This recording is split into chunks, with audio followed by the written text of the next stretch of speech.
देखो माँ, क्या लाया हूं? पिताजी की तस्वीर अच्छी है ना? मैंने अपने घर के लिए भी एक बनवा ली। बोल कीर्ति, कहाँ लगाएं इसे? उस दीवार पे ठीक रहेगी ना? हाँ। चल तू नाना जी की तस्वीर उतार, उसे हम दूसरे कमरे में टांग देंगे। अच्छा।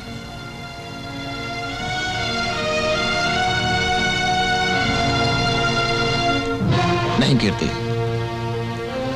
नाना जी की जगह कोई और नहीं ले सकता। ये तस्वीर यहां से नहीं हटेगी। श्री भैया ये तस्वीर कहीं और लगा सकते हैं। अरुण। श्री भैया। अरुण।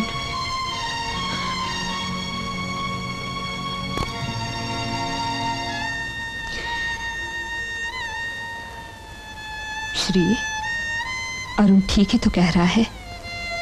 बाबूजी की तस्वीर हटाकर हमें उनका अपमान नहीं करना चाहिए। आखिर ये घर उन्हीं का है। उन्हीं की बदौलत हम आज किसी काबिल बने हैं, है ना?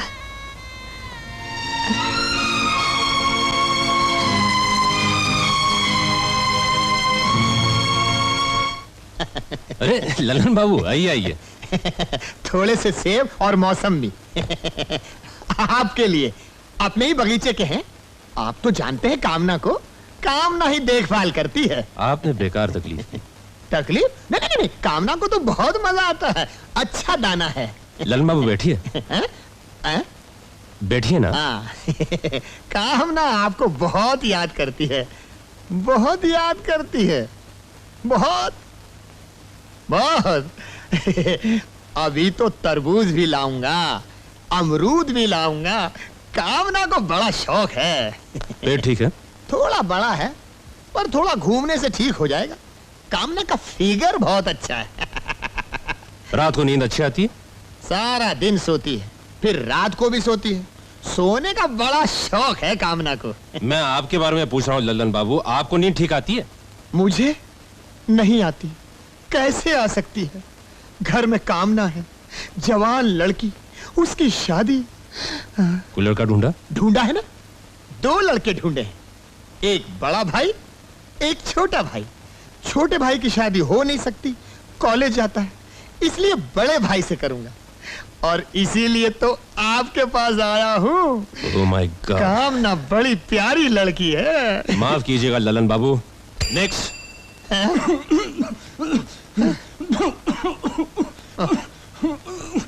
अच्छा, मैं नेक्स्ट टाइम आऊंगा। आप बहुत बिजी हैं, फिर मिलूंगा। हाँ माँ, बोल क्या बात है? देखा कीर्ति का पागलपन? क्या हुआ? इतना अच्छा लड़का मिला है उसके लिए, और वो उसे देखने को भी तैयार नहीं। तुमने देख लिया ना, बस ठीक है। बस ठीक है, मगर शादी तो तुझे करनी है पिद्दी। मुझे नहीं करनी। अगर मुझे कोई देखने आएगा ना, तो मैं कमरा बंद करके बैठ जाऊंगी, नहीं तो घर छोड़कर भाग जाऊंगी। कौन लड़का है माँ? अपने एडवोकेट रघुनाथ जी का बेटा। कौन? दीपक? अभी अभी इंजीनियर बन के लौटा है अमेरिका से। अच्छा घर है, इज्जतदार लोग हैं, और शहर की शहर में रहेगी। ठीक है माँ, मैं मिलवा देता हूँ लड़का लड़की को।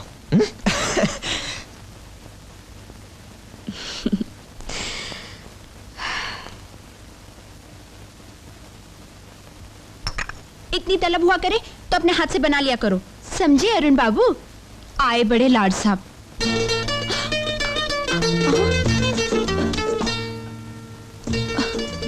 मेरा नाम दीपक है। आप अपना नाम नहीं बताएंगी? क्या कहने, जैसे जानते ही नहीं। खैर मैं जानता हूँ, और मुझे वो दिन भी याद है जब हम छोटे थे और मैं आपको आंख मारा करता था और आप मुझे काटने को दौड़ती थी।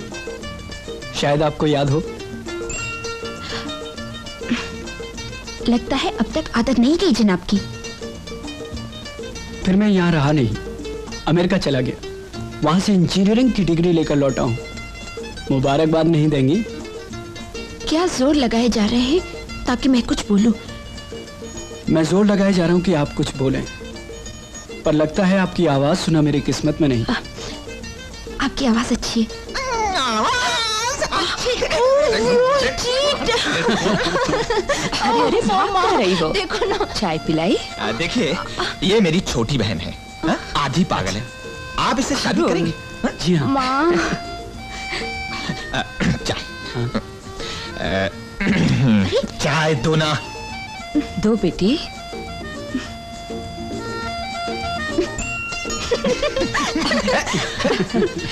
शर्माती है, अभी बुलाती हूँ। कीर्ति, मैं नहीं आऊंगी माँ, तुम ही बातचीत कर लो। मुझे रिश्ता मंजूर है, अगर उन्हें ये पागल लड़की मंजूर। हम बने तुम बने एक दूजे के लिए तरम याहू। चाहे कोई मुझे जंगली कहे तरम। किस खुशी में लंगूर हुए जा रहे हैं जनाब? यूं समझिए कि कलाफता कर लिया है। मतलब पटा दिया। क्या? पटा दिया मामला। दीपक और कीर्ति को मिलवा दिया। अच्छा? हाँ? और आप जानिए, बड़े पुण्य का काम है लड़के लड़की को मिलवाना और मिलना भी। नहीं, पाजीपन नहीं। एक, नहीं, सिर्फ एक। नहीं, सिंगल। मैंने कहा ना नहीं। छोटी सी। नहीं। अच्छा, इतनी सी। नहीं। टिच। हाँ। तुम माल रोड, बड़ी हवेली, सरिता। जी। आ गया, सब समझ में आ गया अरुण बाबू। अच्छा, तुम समझता, हम नहीं समझता है? नहीं।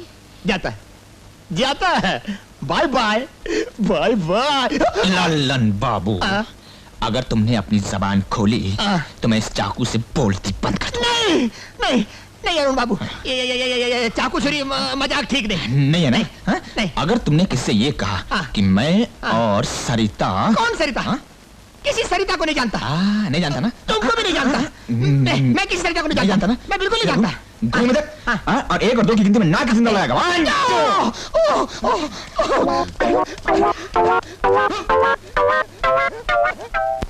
आज एक आदमी बात कर रहा है माँ, कल को सारा शहर करेगा।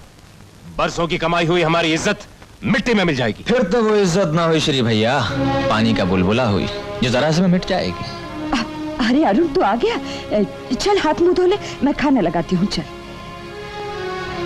ठहरो अरुण, पहले ये बताओ तुम्हारा उस लड़की के साथ क्या और कितना रिश्ता है? लड़की? बनो मत, लल्लन ने अपनी आंखों से देखा है। अच्छा, श्री भैया आप सरिता के बारे में बात कर रहे हैं? वो माँ मैं तुम्हें उसे मिलवाना चाहता था, लेकिन ये जानते हुए भी कि वो किस खानदान की है? श्री भैया, सरिता को मैं जानता हूं। वो हर तरह से अच्छी और समझदार लड़की है। वैसे कहते हैं कि किसी जमाने में उसकी माँ गाने बजाने का काम करती थी। हीराबाई है नाम। बड़ी इज्जत से नाम ले रहे हो उस गाने वाली का। माँ का नाम तो इज्जत से लिया जाता है श्री भैया। वैसे भी इज्जत के बारे में मेरा ख्याल कुछ और ही है। मैं उस चीज को इज्जत नहीं मानता जो बच्चों को माँ बाप से विरासत में मिल जाया करती है। और मैं आपकी इज्जत करना बंद नहीं कर दूंगा अगर कोई मुझसे ये कहे कि आपके पिता शराबी, जुआरी और बदचलन थे। अरुण, बदतमीजी की बात कही तुमने पिताजी के लिए? माफी मांगो इनसे फौरन। किससे माफी मांगू? इस तस्वीर से? हाँ, फौरन माफी मांगो। तस्वीर की पूजा आप कीजिए श्री भैया, मैं मूर्ति पूजक नहीं हूं। बदतमीज।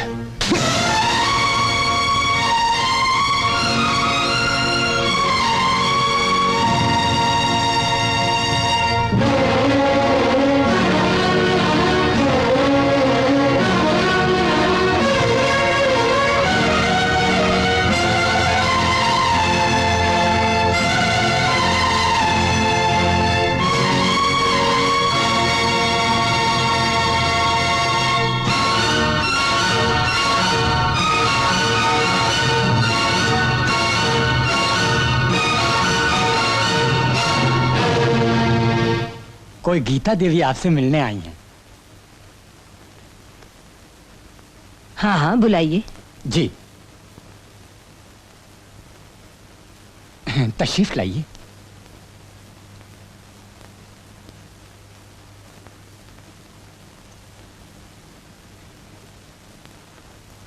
बड़े भाग मेरे जो आप इस घर में पधारी। आइए।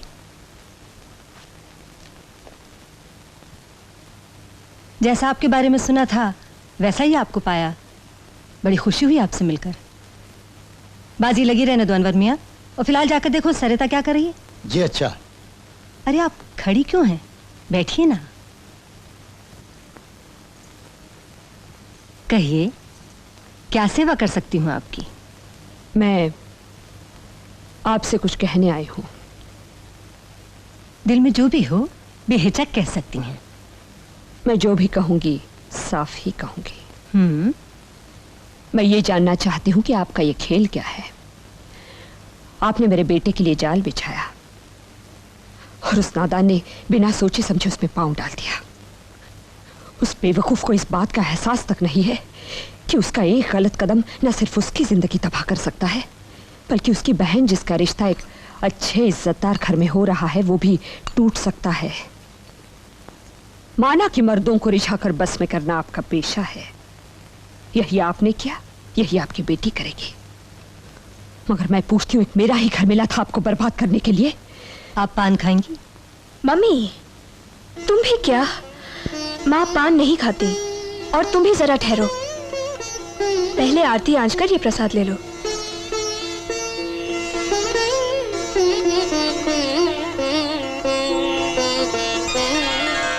भगवान का प्रसाद है माँ।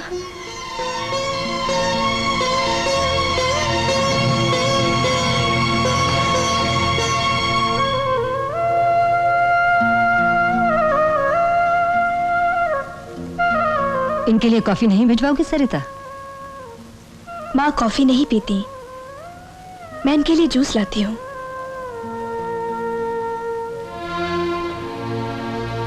कई बार लोगों को जाने बिना, उन्हें देखे बिना ही हम उनके बारे में राय कायम कर लेते हैं। खैर, आप कुछ कह रही थी? हो सकता है मैंने आपकी बेटी के बारे में गलत राय कायम कर ली हो सकता है वो मेरे बेटे के लायक भी हो, मगर रहेगी तो वो आपकी हीराबाई की बेटी। समाज में लोग इतना तो जरूर पूछेंगे कि इस लड़की का बाप कौन है। आपने मुझसे पूछा मेरी बेटी का बाप कौन है, तो वो एक इज्जतदार बहुत बड़ा आदमी है।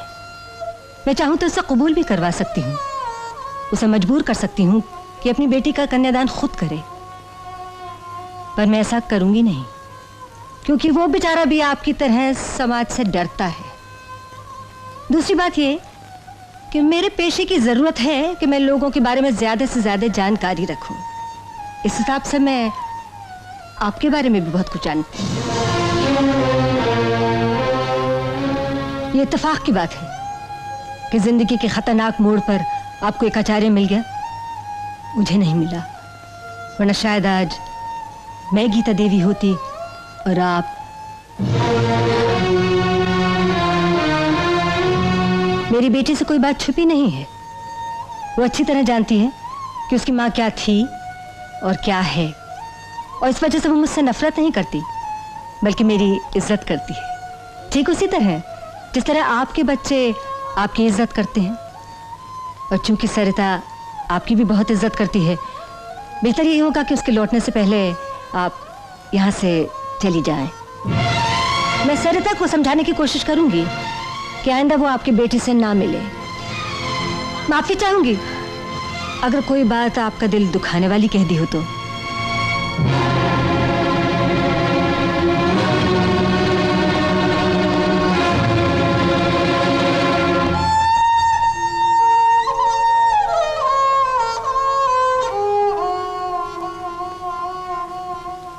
सोचती हूँ अनवर मियाँ, जिस दिए की लो हवा का एक झोंका नहीं बर्दाश्त कर सकती, कहीं तूफान आ गया तो उसका क्या होगा?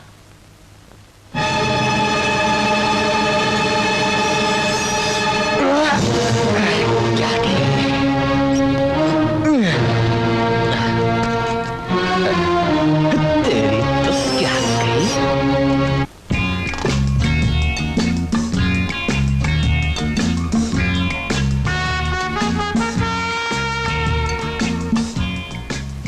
अरुण, श्री भैया या एडवोकेट रघुनाथ तो क्या, सारी दुनिया भी हमारे प्यार के खिलाफ होती तो ये बात समझ में आती, मगर माँ से ये उम्मीद न थी। बाय द वे, आपने ये उम्मीद लगाई किस बात पे?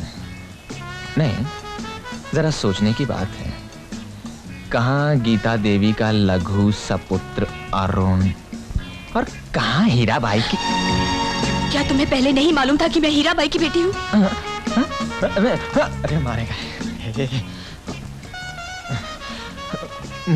मगर ये मालूम नहीं था कि मेरे तुम्हारे मिलने भर से धर्म, समाज, नीति, संस्कृति सबका सर्वनाश हो जाएगा। देखो, तुमने मुझसे शादी नहीं की ना, तो मैं सच्ची कहती हूँ, मैं तुम्हें जान से मार डालूंगी। ये बेस्ट रहेगा। बाद में तुम भी जहर खा लेना। अब श्री फरहाद, सोनी महिवाल, रोमियो जूलियट, लैला मजनू, हीर रांझा, इनकी तरह हम भी अमर हो जाएंगे। जीते जी ये भी नहीं मिल पाए थे। हाँ? अच्छी बात है, फिर मुझे मार डालो, लेकिन अपने आप से अलग मत करो। तुम्हें नहीं मालूम अरुण, मेरा क्या हाल हो रहा है। मैं एक पल नहीं रह सकती तुमसे बिछड़ के, एक सांस नहीं जी सकती। तो मामला गंभीर हो गया। अरुण, हम जितना ही बात को छुपाना चाहते हैं तुम उतना ही उछाल रहे हो। मेहमानों को तमाशा मत दिखाओ, चलो यहां से, चलो। श्री भैया, क्या मैं पूछ सकती हूँ क्या खराबी है मुझ में? अपनी औकात में रहो लड़की, मैं तुमसे बात नहीं कर रहा हूं। हाँ, इतना बता देता हूं, अरुण का ख्याल छोड़ दो। मैं जान सकती हूँ क्यों? क्योंकि ना वो तुम्हारे लिए बना है और ना ही तुम इस लायक हो।